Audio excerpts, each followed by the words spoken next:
ปกห่มรักษาครูบาอาจารย์พระเจ้าพระสงฆ์ทุกรูปปกห่มรักษาป่อออกแม่ออกศรัทธาตั้นสาธุชนคนดีผู้สนใจใฝ่ในธรรมทุกท่านขอถวายความเคารพแสดงความนับถือพระมหาเถระพระเถรานุเถระเจ้าคณะพระสังฆาธิการครูบาอาจารย์เจ้าที่เปิดวิทยุฟังอยู่ที่วัดที่ว่าเวลานี้บ่ว่าจะเป็นหลวงป่อหลวงลุงตุปีตุน้องครูบาอาจารย์ที่มีอายุพรรษามีการศึกษามีภูมิธรรมที่สูงกว่าเก่ากับผมขอถวายความเคารพแสดงความนับถือจุตนจุองค์ขอความสุขความเจริญในธรรมความผาสุกดังใจความสบายดังกายจงได้บังเกิดแก่ญาติโยมทั้งหลายทุกคนทุกท่านทุกคลื่นทุกสถานีทุกที่ทุกแห่งได้เวลาแล้วเนอได้เวลาแล้วถึงเวลาแล้วได้เวลาสำหรับการรับฟังธรรมะอันเป็นสาระประโยชน์ทางด้านพระพุทธศาสนาน้อมธรรมคำสอนขององค์สมเด็จพระชินวรสัมมาสัมพุทธเจ้าได้มามาพบมามาเล่าสู่บรรดาพ่อแม่พี่น้องพ่อออกแม่ออกพ่ออุ้ยแม่อุ้ยนักศีลนักบุญเท่าแก่น้อยใจยิงทั้งหลายแล้วไผ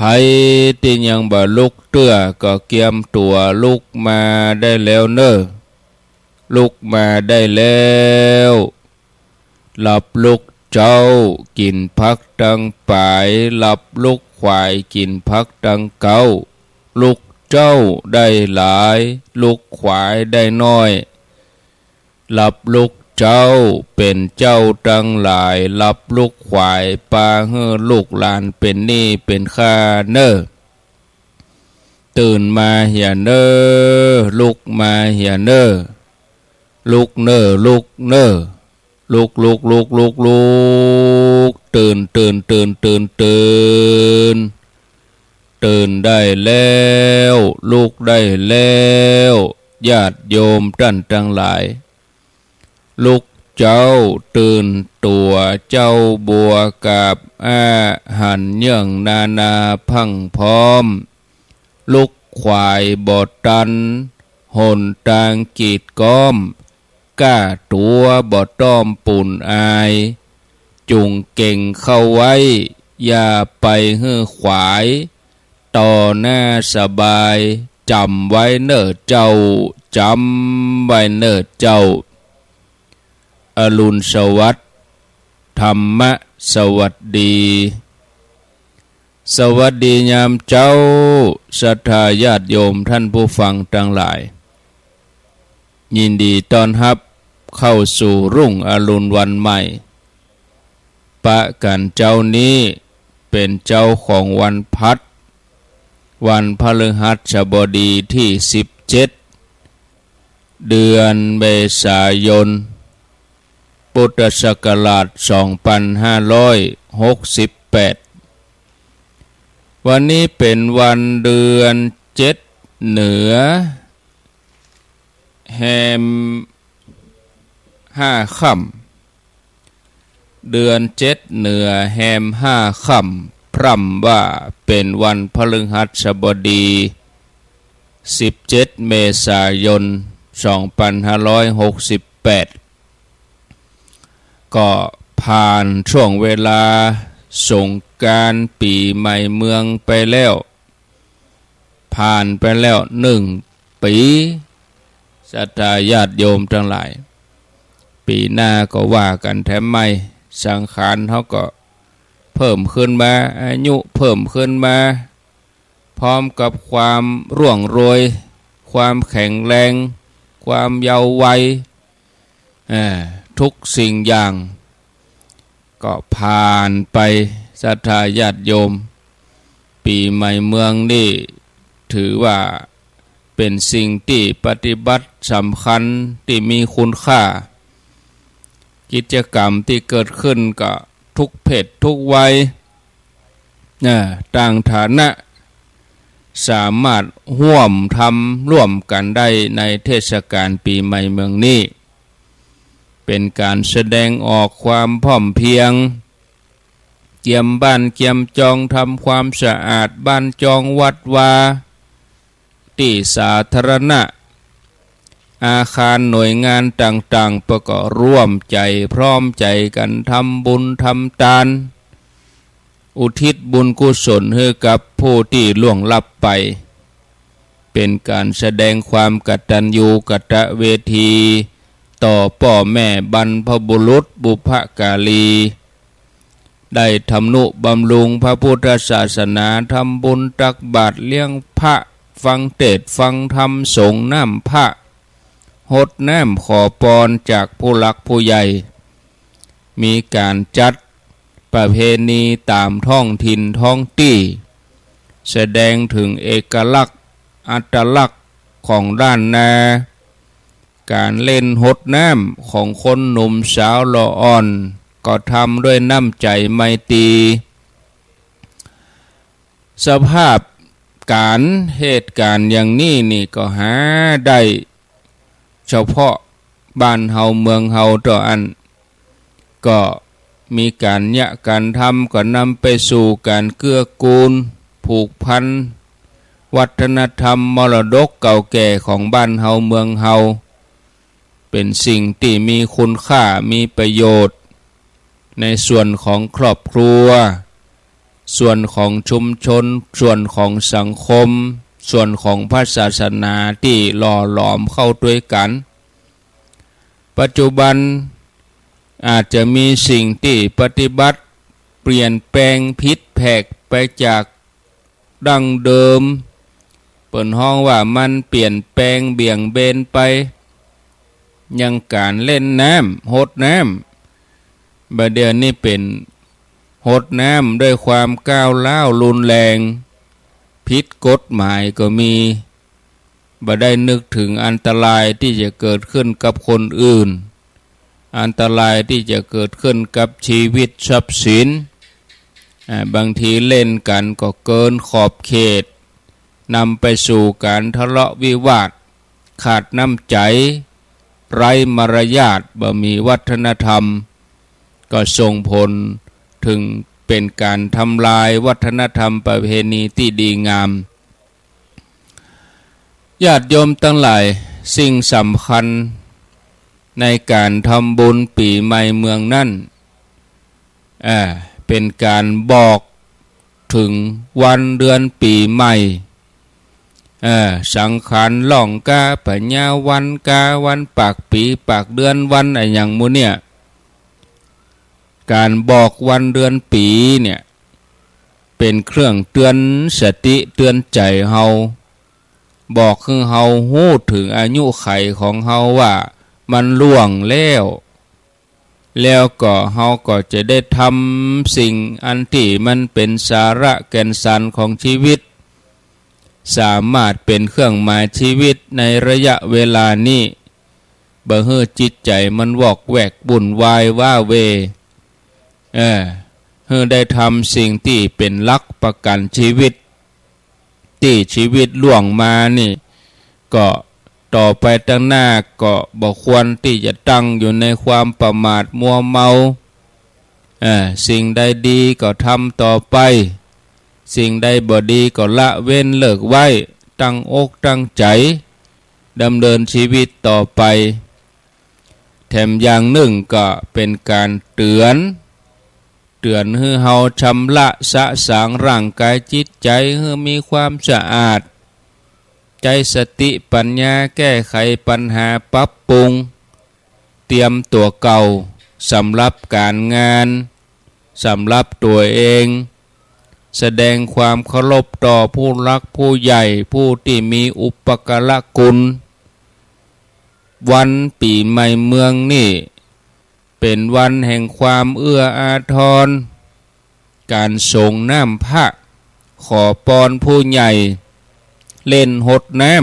ำการแสดงความยินดีด้วยการอวยพรให้อยู่เย็นเป็นสุขเป็นสิ่งที่ดีงามเอื้ออาทรต่อกันสมาชิกทุกคนในครอบครัวในสังคมมีการสืบทอดจันลงจนถึงบัดเดียวปัจจุบันนี้ช่วยให้รักษาคุณค่าตั้งใจความมีน้ำใจความมีสัมมากัลวะแล้วก็ความกตัญญูวัฒนธรรมประเพณีเป็นสิ่งที่ดีงามเป็นของประจำชาติที่ถือปฏิบัติสืบต่อกันมาตั้งแต่อดีตจนถึงปัจจุบันฝังลึกลงในจิตใจของคนบ้านเฮาเมืองเฮาเนี่ยศรัทธาญาติโยมอันนี้ถือว่าเป็นขนบธรรมเนียมประเพณีที่มีคุณค่าสร้างสรรค์ไปในทางที่ดีนะศรัทธาญาติโยมต่อไปนี้จะเทศทำเมืองประจำปีเพราะว่าปีไหนก็เทศเตื้อหนึ่งเดือนนี้ครบรอบ1 ปีแล้วปีหน้าก็รอฟังแถมเนาะอาจจะเป็นวันที่16 15เอาวันพัดว่าก็แล้วกันจะตรงวันอย่างก็ได้จะเว้นที่อย่างก็บ่ฮู้แต่เอาวันพัดหลังปีใหม่เมืองนี้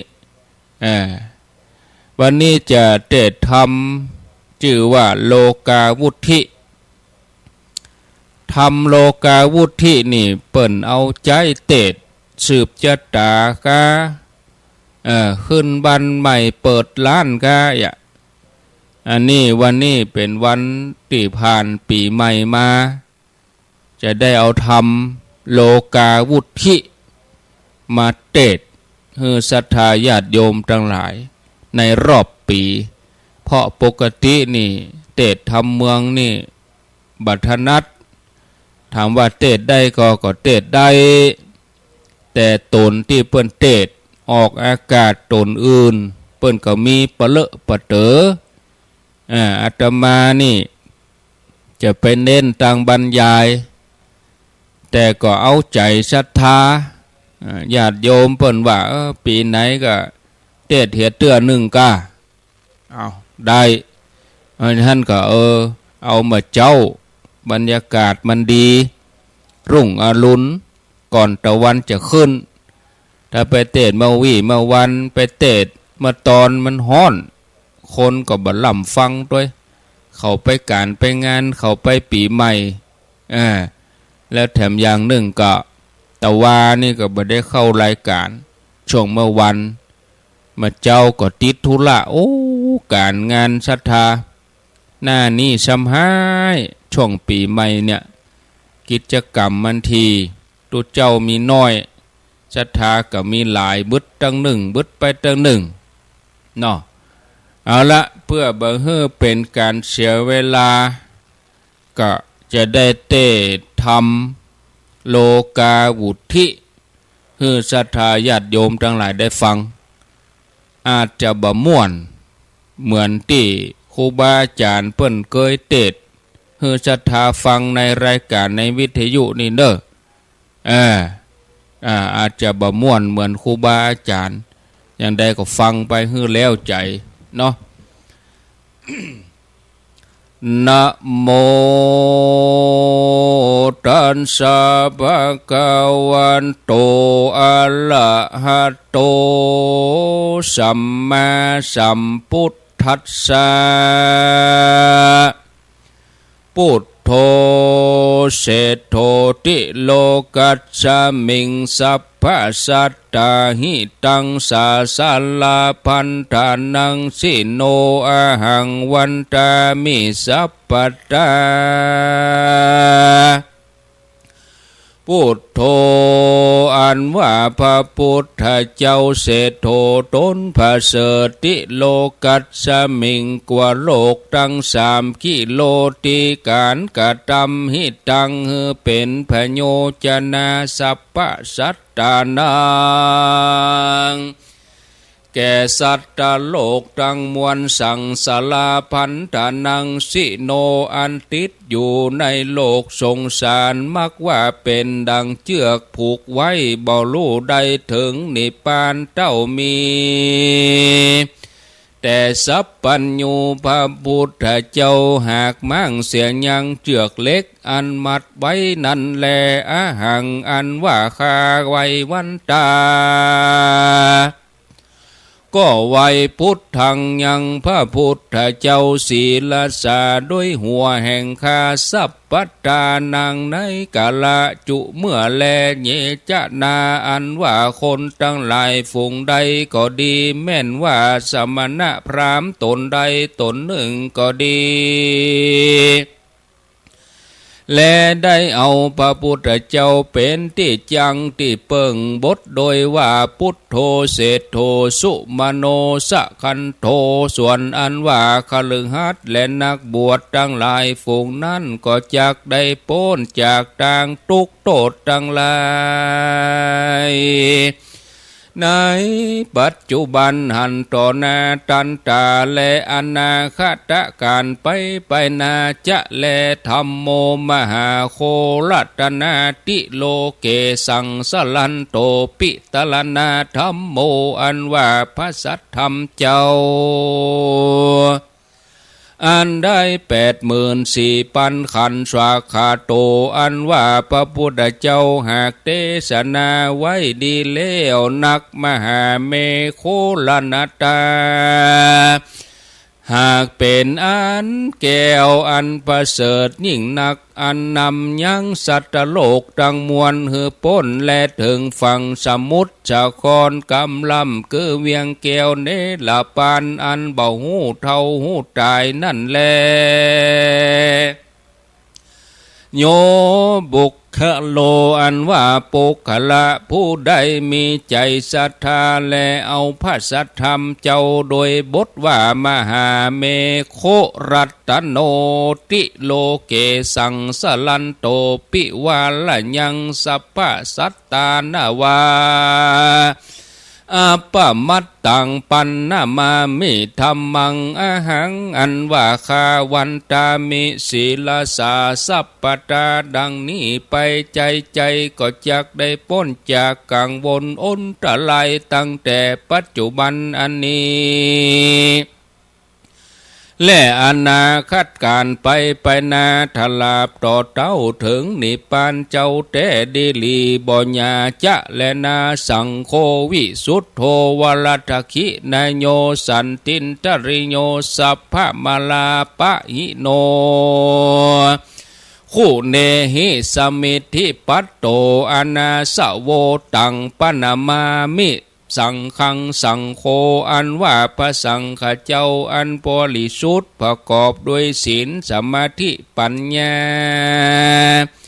เป็นสาวกะแห่งพระพุทธเจ้าทั้งหลายอาหังอันว่าคาวันตามีก็ไว้สังฆังยังพระสังฆเจ้าอันหาที่สุดบ่ได้ศีลสาโดยหัวแห่งคาโยจะพุทธันจะธรรมันจะสังฆันจะสารนังขะโตอาหังอันว่าข้าก็ถือเอายังคุณพระพุทธเจ้าพระสัทธรรมเจ้าพระสังฆเจ้าว่าเป็นที่จังที่เปิ่งแก่ข้าแต่แลนาอิมังโลกังอันว่าโลกอันนี้มุจจิสามีจุงจักปล่อยพ้นจากยังสัพพทุกข์ตั้งมวลเตอเยลันนาอันว่าคนตั้งหลายฝูงได้แลได้ฟังธรรมคำสอนแห่งพระพุทธเจ้าอันชื่อว่าโลกาวุธิดวงประเสริฐนี้ก็หากจักสมฤทธิ์เป็นดีโดยเข้าของเงินคำแก้วแหวนแสนสิ่งจางมามิ่งค่าคนมนตรีมากนักจะแลเตจะนา อันว่าคนทั้งหลายฝูงนั่นจักประกอบโดยอริยธรรมตั้ง7ประการคือศรัทธาทานังศีลทานังหิริทานังโอตตปปทานังสุตตะทานังจาคะทานังปัญญาทานังเอเตทานังอันว่าเขาของฝูงนี้จักมีแก่ปุคละผู้ใดก็หากจักจำเริญแก่ปุคละผู้นั้นจะแลโยปุคโลอันว่าปุคละผู้ใดได้ฟังธรรมอันชื่อว่าโลกาวุธิดวงประเสริฐนี้บาหอนจักมีอายุมินสันสักภวจาจะแลโยปุคโลอันว่าปุคละผู้ใดมีใจศรัทธาได้เต็มได้เขียนก็ดีได้ฮือผู้อื่นเต็มเขียนปูจาเอามาทานก็ดีดังอันแม่นว่าจักได้ไปเกิดในจันฟ้าไปบนก็จักได้ยิ่งกว่าเทวบุตรเทวดาทั้งหลายเตและนาเตียนย่อมประกอบด้วยสลีสัมปัตติยิ่งกว่าเทวบุตรเทวดาปัญญาอินปัญญาพรหมโยนะโลอันว่าคนทั้งหลายฝูงใดแลถือเอาธรรมโลกาวุธิดวงประเสริฐนี้เป็นที่เปิงโดยบทว่าปุตโธเศโธทิโลกัสสมิงดังนี้ไปจุข้ำเจ้าเอาเป็นกรรมฐาน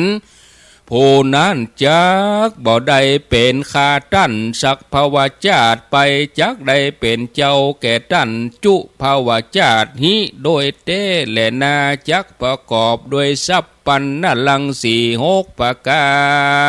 รจะคือท่านจมชื่นยินดีแก่เรานั่นจะสัตตาอันว่าสัพปัญญูพระพุทธเจ้าอาหะก็กล่าวยังคาถาอันนี้ว่ายะทิทังสุขังโลเกปัญจขโมภวิสติสกะเตนากุสเลนามายังภวัตมหาเสดังนี้แลภิกขเวดุลาภิกขุตังลายญาติทังมักว่ายังอีทังปุคโลอันว่าปุคละผู้ใดมักว่าใครถึงสุขในโลกนี้โลกหน้าจะขอโดยบทว่าปัจจขังก็จักปงยังตนและใจแห่งข้าเพื่อฮือเข้าสู่นิพพานก็อันจักพ้นจากภัยว่าในวัฏสงสารนั่นแลปันทิโตอันว่านักผาดเจ้าทั้งหลายอันมีพระพุทธเจ้าเป็นเก้าเป็นประธานเมื่อได้สร้างสมปานในวันนั้นก็บ่ละเสียยังโลกาวุธิสูตรอันจักได้แลพระพุทธเจ้าจริงกล่าวคาถาว่าปัญจวัสสัตตายุตตังสักกะญะกายังอุปะคามีอันนี้คือปูจาและสังสวาสสาธิยายเมตตาภาวนาเพื่อเฮือได้หับทับเสียยังหนทางอบายอย่าภูมิตั้งสีมีนรกเป็นตนโยนโลอันว่าปุคละผู้ใดมีใจศรัทธานายกุณตั้งสามพระการได้เฮียนเอาคาถาธรรมอันนี้โดยปากโดยใจแล้วจวนกันตั้งใจฟังธรรมโลกาวุธิดวงประเสริฐนี่ตั้งแต่ต้นถึงปลายก็จักหากมีอายุมันยืนยาวเป็นดังเทวบุตรเทวดาพญาอินพญาพรหมทั้งหลายฝูงนั่นแลตุ่มเหภควันตาอันว่าสูตันทั้งหลายการหอมยับเขาของเงินคำสัมปติบ่คืนและจักว่ามาป้อยสิบหายเป็นอนตรายต่างๆจุงจักจวนกันตั้งโสตาภาษาทฟังธรรมโลกาวุธิดวงนี้ โดยใจอ่อนน้อมคบยำก็จักได้พ้นจากภัยวะกังวลอ้นตรายโลกาพญาตตั้งมวลแม่นว่าจักลิลอมเข้าของเงินคำสมปาติก็จังมั่งมูลตุนเตาได้อยู่สุขชัดชดีกำจูจัดชนาไปใจตั้งแต่ปัจจุบันอาจาตลาบต่อเตาถึงนิพพานจะและนาอันว่าธรรมโลกาบุธิดวงประเสริฐนี้อันนักผาดเจ้าทั้งหลายหากออกมาแต่ในอภิธรรมปิตกาก็เพื่อโพดคนทั้งหลายอันมักบังเกิดโดยพยะกังวลอ้นตรายทั้งหลายในโลกนี้แลนะโลกาวุธิสุดตังนิติตังขีญาสังวันนาวิเศษแจห้องเหตุโลกาวุธิสูตรอันพระพุทธเจ้าหากได้เตชะนาแก่พญาประเสนที่โกศลราจาก็บังคมสมเลศเดชเอาแล้วจบศรัทธาญาติโยมโอ้บาเจ็บบาให้บาดีนะเตดทำเนี่ยปาตะมันได้ใจตึงเสียงตึงยังสัปปะเนาะเอาว่าอันเตดสักโอ้สมมงนี่เรียบร้อยมรณภาพนี่แต่ว่าครูบาอาจารย์ที่เปิ้นเคยเตดเคยเตียวทำนองไปนี่เปิ้นคล่องอาตมานี่ก็เมินในเตดเหตุตัวปีไหนนะมาเตดออกวิทยุเตดออกอากาศเหตุตัวเอาแล้วใจศรัทธาเปิ้นทวงมาถ้าเปิ้นบ่ทวงเปิ้นบ่ตวงก็ถ้าจะลืมเปิ้นทวงมาก็บ่เป็นหยังเนาะการอนุโมทนาศรัทธาญาติโยมทั้งหลายก็ทำโลกาวุธินี่เปิ่นเฮอเอาไว้พิจารณาตั้งอยู่ในความประมาทบ่เจว่าเฮาไปท่องกากาถาแล้วเฮาบ่ขยันมันเพียรก็ต้องมีความขยันมันเพียรตัวมีความตั้งอกตั้งใจประกอบคุณงามความดีกู้กันบ่ใช่ว่ามัวแต่ท่องบนแต่บ่ได้ประพฤติปฏิบัติตนก็เสียเวลากู้อย่างมันก็อยู่ที่ใจนะศรัทธาญาติโยมใจเฮานี่มันเป็นธรรมชาติที่มันอ่อนไหวเปลี่ยนแปลงง่ายล่องลอยไปตามที่ต่างๆช่วงเวลาน้อยเดียวมันก็ไปตะเลิดเปิดเปิงอาจจะส่งใจไปไกลบางทีก็โดยบัดตันกลัวจะปีกมาเลยเวลาไปจัดหนักใจไปตั้งใดเห็นบ่ฮู้คนที่บ่ระวังบ่รักษาใจปล่อยให้ใจฟุ้งซ่านไปตามอารมณ์ต่างๆนั่นก็จะวุ่นวายเนาะเป็นอันตรายองค์พระสัมมาสัมพุทธเจ้าองค์พระศาสดาพระองค์ได้สอนเรื่องนี้พระองค์ได้ตรัสเล่าถึงภิกษุหนุ่มตนหนึ่ง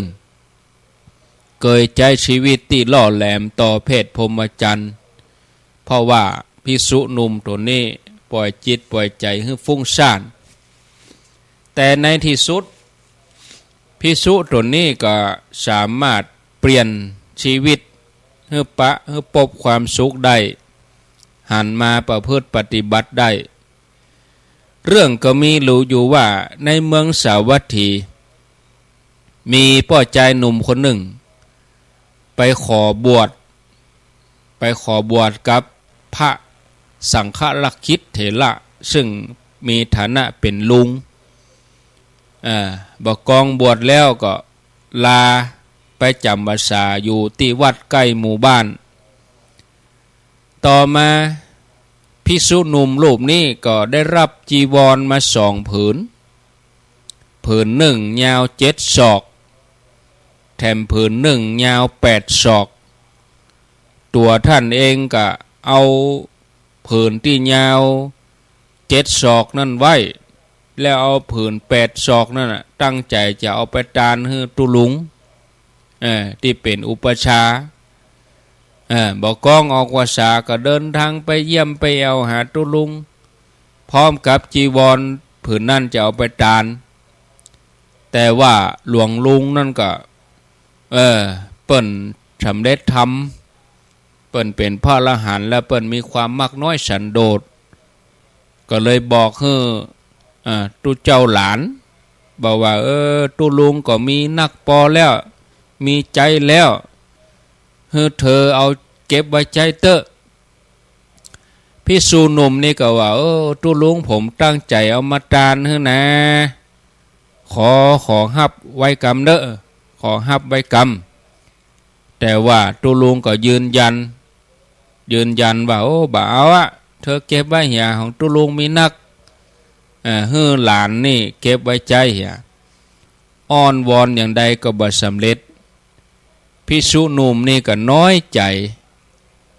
ตุลุงปฏิเสธไมตรีเฮาบ่ฮักเฮาละกาก็เลยกึดจะลาสิกขาน้อยใจจะลาสิกขานี่ศรัทธาญาติโยมยังก็จังนะมันอยู่ที่ใจหมดนะศรัทธาญาติโยมแล้วทีนี้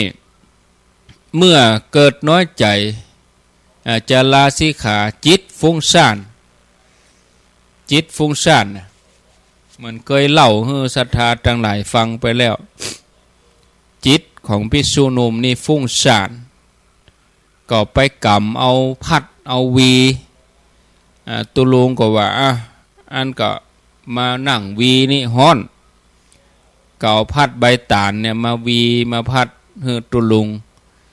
นะพัดไปวีไปก็กึดใจกึดไปตัวว่าถ้าเฮาปิกบ้านไปแล้วเฮาจะซิกละนะเฮาซิกแล้วเฮาก็จะเอาผ้านี่ไปขายเป็นต้นทุนเมื่อได้เงินมาแล้วจะไปซื้อแปะมาสักตัวแปะมาตัวหนึ่งเอาตัวที่มันเกิดลูกง่ายๆเมื่อได้ลูกแปะก็จะเอาไปขายได้เงินได้ทองมาก็จะได้ไปแต่งงานมีภรรยาสักคนหนึ่งอยู่ด้วยกันเมินไปก็มีลูกหน้าฮักหน้าจังมีครอบครัวเมื่อมีครอบครัวแล้วก็จะเอาลูกเอาเมียเนี่ยนั่งล้อมาเอี่ยวหาตุลุงนี่หรอเฮามีฐานะสักน้อยเฮาก็จะซื้อล้อไว้กันหนึ่งทีนี้ก็เอาลูกเอาเมียเนาะมาเอี่ยวหาตุลุง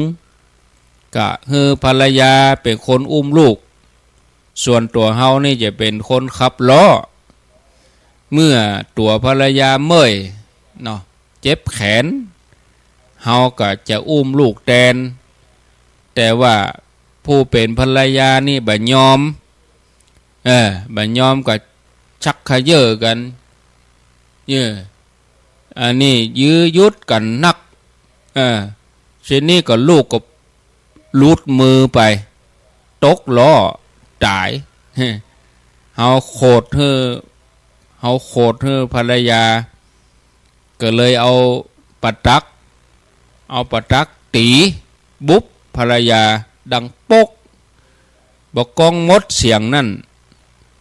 เสียงปกสะดุ้งภิกษุหนุ่มตกใจ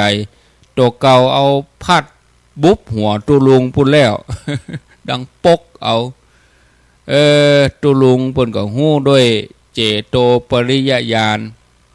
ตุเจ้าหลานนี่ใจลอยไปไกลจะตีผู้เป็นภรรยากับเอาพัด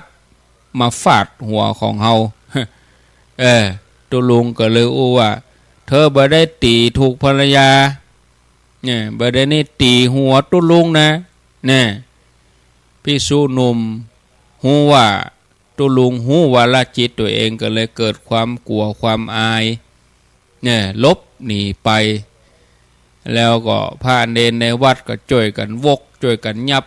ปากันไปเข้าเฝ้าพุทธเจ้าพุทธเจ้าก็ปลอบโยนว่าเธอบวชในศาสนาเฮาตถาคตได้ชื่อว่าเป็นลูกพระพุทธเจ้าเธออย่าเกิดกังวลอันอย่างหื้อนักธรรมชาติของใจมันชอบฮับอารมณ์ไปนอกตีเข้ามาตั้งตาตั้งหูตั้งอายตนะมันชอบเอวไปไก่เธอควรพยายามรักษาใจของเธอเพื่อพ้นจากบ่วงแห่งมารใจเป็นนายกายเป็นบ่าวนี่ภิกษุหนุ่มนั่นก็น้อมนำเอาธรรมะของพระพุทธเจ้ามาสู่จิตสู่ใจในที่สุดก็บรรลุโสดาบันนี่ศรัทธาญาติโยมคนเฮานี่ใจอ่อนไหวแปรปรวนหล่องลอยไปง่ายแต่มันเป็นสิ่งที่ฝึกได้บ่ยากถ้าเฮามันดูแลรักษาฝึกเฮาก็จะพบกับความสุขสงบบ่มีอันอย่างอันตรายอย่างมาเกี่ยวข้องนะศรัทธาญาติโยมเนาะเอาละ พอเวลาก็ครบกระบวนละถึงเทศธรรมถึงบรรยายธรรมถึงต้นถึงปลายนะเสียงก็มันบ่ค่อยดีหน้าเนี่ยใจเสียงมาเป็นเกิงเดือนแล้วนะก็อนุโมทนากับศรัทธาญาติโยมเปิ่นตั้งเจตนาจะเป็นเจ้าภาพการเทศวันนี้โยมกนกพิษชัยนาบ้านห้วยงูในล้านนาพันธ์อำเภอฝางแล้วก็มีศรัทธาที่ร่วมบุญเป็นการนำกับไฟมาหลายผู้หลายท่านพ่อกำนันสุทินแม่กำนันยุพินสุรินทะบ้านปากตังเจริญ200 บาทป่อแหลงแม่ออดดวงคำบ้านป่าจัน100 บาทแม่ผางดวงคำ200 บาทแล้วก็มีสายทองสิงคราช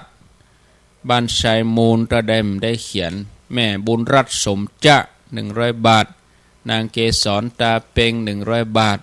แม่สุชาดาจารุพรบ้านชายมูลแม่แก้100 บาทนายทรงชัย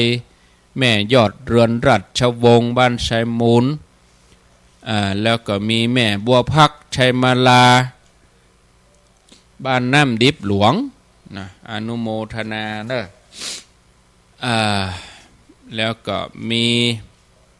อ่านหื้อแล้วไปเนาะดินพอกหางหมูแม่บัวพักชัยมาลากับน้ำกับไฟแถม200 บาทบ้านน้ำดิบหลวงนี่นะฟังทุกวันขออนุโมทนาเชียงละก้ามดเนาะอนุโมทนาอันนี้ที่เป็นซองนะอ่านไปแล้วก็ที่ประจำเดือนเพิ่นทำบุญประจำปีประจำเดือนทำบุญเป็นประจำวันนั่นก็อนุโมทนาบุญตัวต่อไปก็เจิญฮับปอนเนอสัพปีติโยวิวัจฉันตุสัพพะโลโกวินัสสันตุมาเตภวัตวันตรายโยสุขีทีขายุโกภวะอภิวาทนาสีลิสนิจังพุทธาปัจจายโนจัตตาโลธรรมาวะทันติอายุวันโนสุขังปะลังเอาแล้วโอ้ลู่ห้อนน่ะศรัทธาญาติโยมเปิดเครื่องปรับอากาศนี่ก็ลู่ห้อนอวมเทศทำไม่โอ้ไม่ใช่ใบให้บดีนะครูบาอาจารย์อย่างเพิ่นไปเทศทำเมืองเนี่ยแล้วไปพัดลมบดีนี่มันห้อนนะเหี่ยปังพึกอ่ะห้อนอย่าปะตะไปเทศทำนี่เครื่องอ้อแอให้มีนะป้าดต่อมันดึงยุ่งเวลาเทศทำเมืองนี่ อ่าก็เอาปอนไปต่อไปนี่ก็ตั้งอกตั้งใจเนอะสัพพิติโยวิวัชชันตุสัพพะโลโกวินัสสันตุมาเตภวัตวันตะลาโยสุขีทีคายุโกภาวะอภิวาทานาสีริสะนิจจังวุธาปจายโนจัตตาโลธรรมาวะทันติอายุวันโนสุขังปะลังเอาละอยู่ดีมีสุขเหมือนกันกูคนกูตันเนอก่อนแต่ว่านี่ไปอันดำหัวศรัทธาเพิ่นได้สุมากะละวะที่เวียงป่าเป้าโอ้ก็ฟังจนลืมโยมเพิ่นมาบอกว่าแล้วพิธีนี่แล้วไปแวะบ้านกำเนิดวะก็ฟังเหตุแต่เนอใจเฮามันมีที่จะทำงานดังเพฟังไปฟังปิกเพื่อมาถึงโดยสเก็ตเกิดใจได้โหลืมแบ่บ้านเปิ้นบ้านป่นหลวงเล็กเปิ้นมาบอกแล้วก็เดี๋ยวแล้วงานนี้ไปแหวะป้าดฟังออกใจมีตังเพก่อนรออย่ามันวุ่นใจเนาะเว้ยมันหลายตีเข้าวัดพอ2 ทุ่มมาก็ทุ่มปลาย2 ทุ่มมาก็นะ3-4 วันมาเนี่ยกิจกรรมมันที แล้วก็ใจเสียงตลอดเนาะลันเด้อศรัทธาญาติโยมต่อไปไผ่จะก็ขอเจริญพรแถม13 นาทีก็เดียววันนี้วันพัดก็ฟังตุลุงดอยต่อทุกวันพัดเมื่อเจ้าฟังตุลุงดอยไผจะโทรจะจะจ่าก็ขอเจริญพรโทรเข้ามาแจ้งผลการรับฟังแจ้งมาจ่าสนทนาฟังจากคลื่นในตังใด0998366322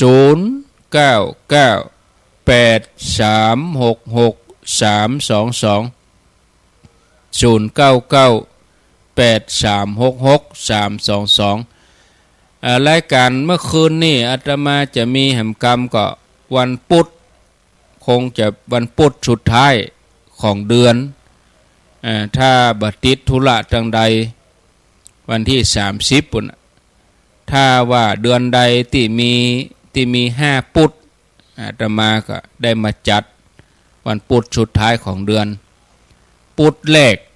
ก็จัดเนาะพุธที่2ก็ท่านเจ้าคุณสุวรรณเมธีพุธที่3อย่างแต่คืนเนี่ยพุธที่3ก็ท่านพระครูสิริธรรมบัณฑิตพุธที่4ก็ท่านพระมหานพดลสุวรรณเมธีอย่างก็เปลี่ยนกันอย่างนี้เจริญพรแล้วกับแม่สาวเจ้าพระครูเจ้าแม่เรนูนะเจ้าแม่เรนูบ้านร่องดอนใจแล้วกับแม่สาวเจ้าดอนใจป่าแดดเนาะบ้านกะละปีแม่นะแม่เรนูอยู่ดีสบายเนาะโชคดีเนอะสาธุโชคดีมีใจแม่เลนูดอนใจสารปีฟังถึงวันแต่ว่าบ่ได้ล่ำโทก็บ่เป็นยังคะแนนว่าฟังกันก็ดีใจแล้ว แต่ก็คะแนนโทรมาพ่องจะได้ฮู้เนาะจะได้ฮู้ว่าฟังอยู่เจริญพร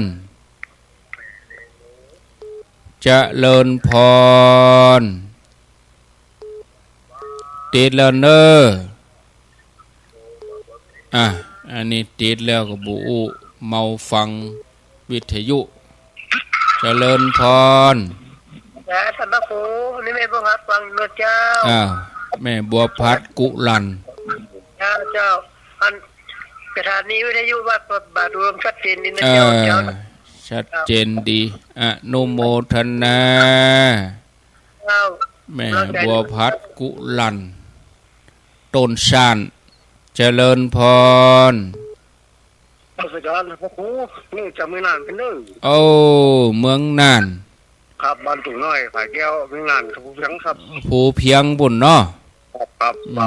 สีคำเหมือนอย่างนี้ว่านี่นะก็ปีใหม่แล้วเพื่อก็พักผ่องยังผ่องเลยกะบางสถานีเพื่อก็ปิดยาวครั้งกับว่ามีใจของเราขึ้นนี้อยู่ครับวันนี้เคยอยู่แต่ก่อนนี้นี่ฟังที่ไหนอ่ะสีคำครับแล้วว่าเปิ่นว่าปิดได้ยินอิ่มใจกะวันบริยินเนาะคันนี้ก็ฟังอยู่คันนี้ฟังอันเดียวนี้เนาะเรื่องเดียวนี่เหรอฟังไหนครับถ้าไม่คืนจะฟังกันเดียวนี้โมทนาไม่คืนก็ฟังเวียงเป่าก็ฟัง90.0ทีมงานของคุณดารุณี0998366322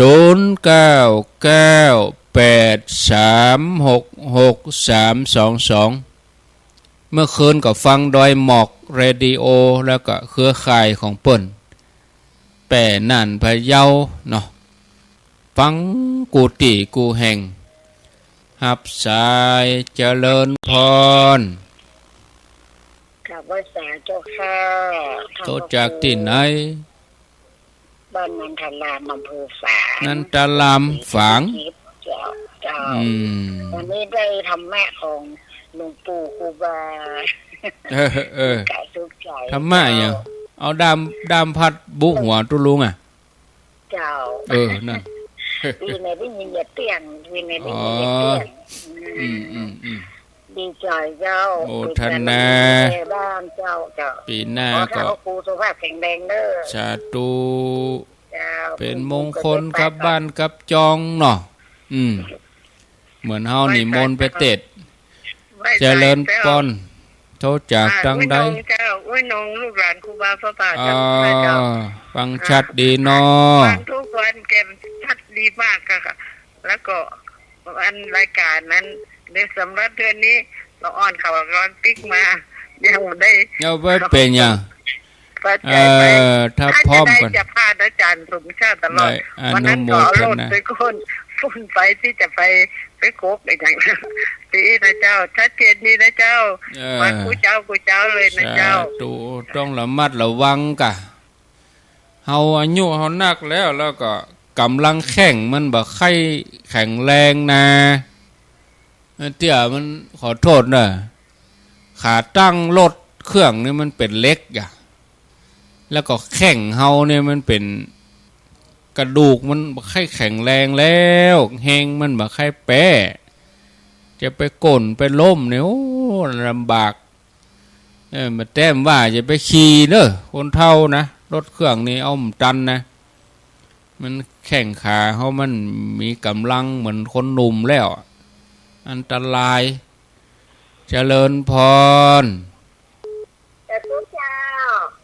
โทษจากไหนจากวิทยุชุมชนคนเมืองนี้อยู่บ้านซ้ำต่อจ้าห้อมต่อจ้า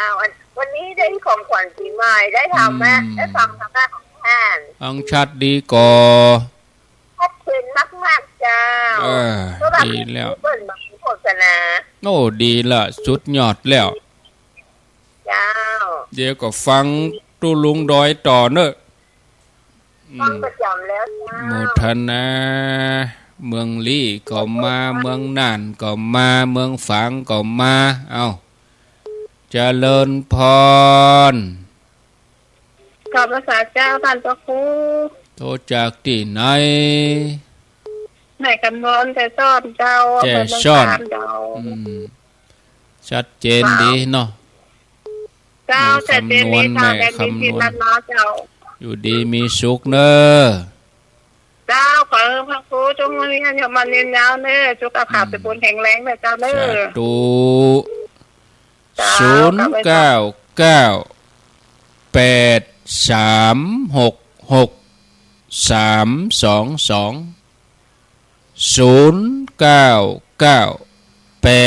0998366322 366 322ปิดวิทยุก่อนปิดวิทยุก่อนเจริญพรแก้ไว้ป่าเจ้าท่านพระครูโตจากแม่บัวเขียวเจ้าลีนะเจ้าเมินล่ำได้โทรเจ้าสองท่านอยู่แต่ว่าบ่ได้โทรเนาะแต่บัดตอนน่ะเมินล่ำได้โทรหาได้เจ้าบ่ได้เนาะตำเดียวไปหน่อยก็ใช้ลิ้นตะดอยแข้งขาบ่ใช้ปีเนาะอายุสังขารเฮานักขึ้นแล้วหรอเจ้าไว้3,000เด้อยินดีเด้อแม่บัวเขียวอยู่เมืองลี้นี่คนฟังดังเดิมแต่เจริญพรข้าวกาไฟสาเจ้าไม่น้อยกัดนัดนะเจ้าเขาป้อนผู้ฟังตั้งหลายอยู่ดีมีสุขภาพแข็งแรงท่านก็สุขภาพแข็งแรงกำจูศาสนาไปนะเจ้าปีใหม่เมืองนะเจ้าไฟสาเจ้าต่อไปเจริญพรจากตุเจ้าโทษจากไหนแม่ศรีวิไลปลานโดยสเก็ตเจ้าปลานวันนี้ได้ติทำโลกาเจ้า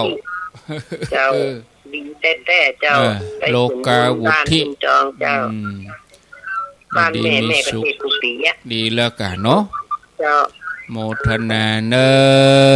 สาธุเจ้าท่านทำโลกาวุฒิ